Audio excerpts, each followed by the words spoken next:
Sana, comment ça s'est passé? On a vu que tu as quand même pris le dessus. Il a manqué à un moment tu tires hein, pour la gagne et finalement ça sort légèrement. Ouais. Comment ça s'est passé?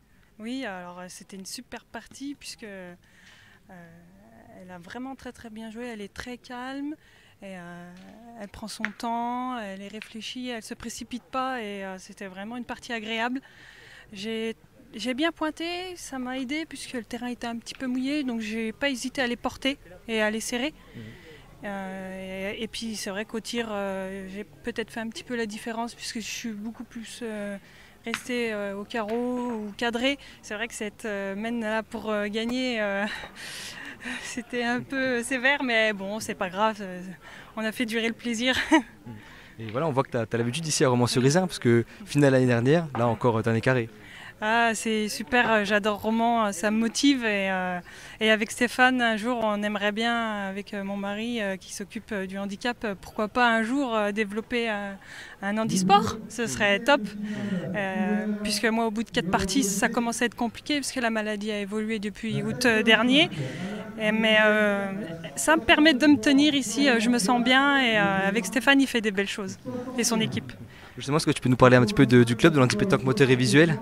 Alors, l'handipétanque moteur et visuel est situé en Haute-Saône. Et cette année, on va organiser un grand événement. On va faire jouer les aveugles. Il y a 12 aveugles de Marseille Ok.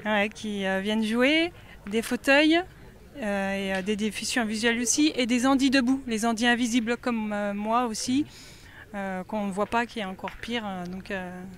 Et on défend le handicap pour montrer dans le monde de la pétanque que le handicap a sa place aussi.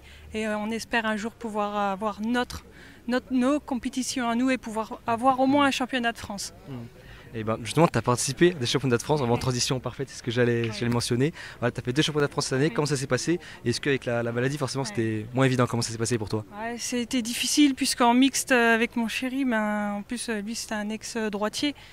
Et j'étais pas prête puisque les entraînements, j'ai dû abandonner parce que j'ai fait plusieurs séjours hospitaliers, donc c'était compliqué. Donc les entraînements pour moi c'est un petit peu aléatoire. Mais moi, dans ma tête je me dis qu'en fait j'ai plus rien à perdre et c'est du bonus pour moi, donc ça me booste. C'est quand même 2 championnats de France dans une saison, ça fait Ouais. plaisir quoi. Surtout que j'avais pas d'entraînement avant et c'était pas sûr que je joue un seul championnat. Les médecins m'ont donné le feu vert et j'ai pu jouer mes 4 championnats. Et j'ai eu 4 championnats, j'ai eu 4 titres. Donc c'était magnifique quoi, donc c'est un beau combat. Bon, en tout cas, on te souhaite bon courage pour la suite dans les carrés, puis peut-être qu'on te reverra encore sur la télé. Top. J'espère aussi. Ah, top. Merci beaucoup, merci à toi. Merci. Merci.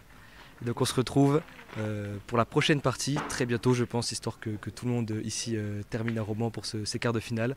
On se retrouvera pour une demi-finale du tête-à-tête. Merci à tous.